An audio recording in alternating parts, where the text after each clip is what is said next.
बिस्मिल्लाहिर्रहमानिर्रहीम अस्सलाम वालेकुम दोस्तों, आज हम किन्नू यानी ऑरेंज ट्री के ऊपर बात करने वाले हैं। ये जो आप किन्नू का पौधा देख रहे हैं, ये किन्नू का पौधा मेरे गांव वाले गार्डन में पिछले 3 साल से मौजूद है। हमारे इस किन्नू के पौधे के ऊपर भर भर के फ्रूटिंग हुई है। जो भी किन्नू इसके ऊपर लगा है उसका साइज़ काफ़ी बड़ा आया है, हालांकि पौधे का इतना फैलाव नहीं है।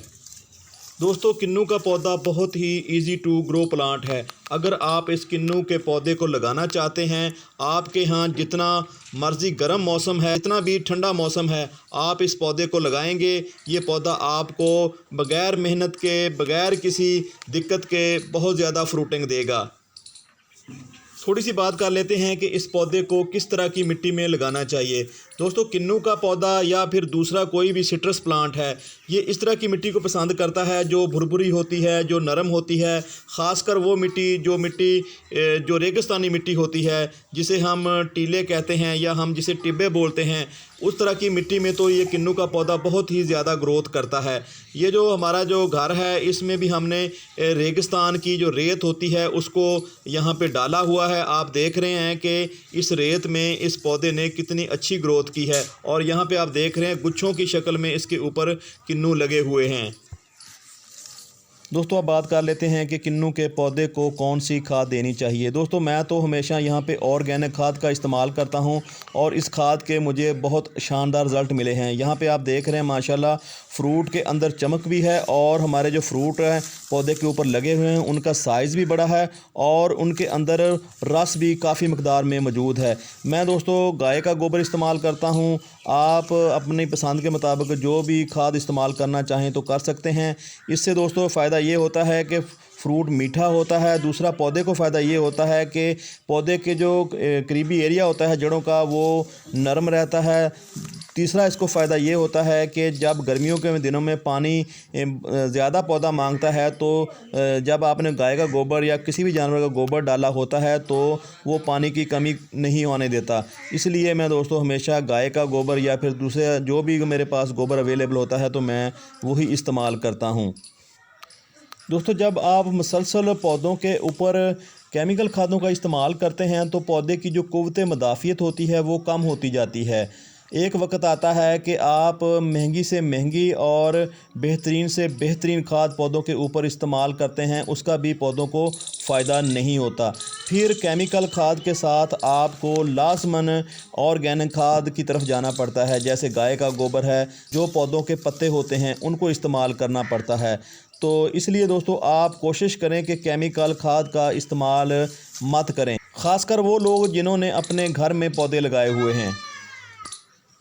दोस्तों, अब बात करते हैं कि हमारे किन्नू के पौधे को पानी की कितनी ज़रूरत होती है। अगर तो दोस्तों आपने खेत में किन्नू का पौधा लगाया हुआ है तो फिर आपको नॉर्मल पानी देना होता है।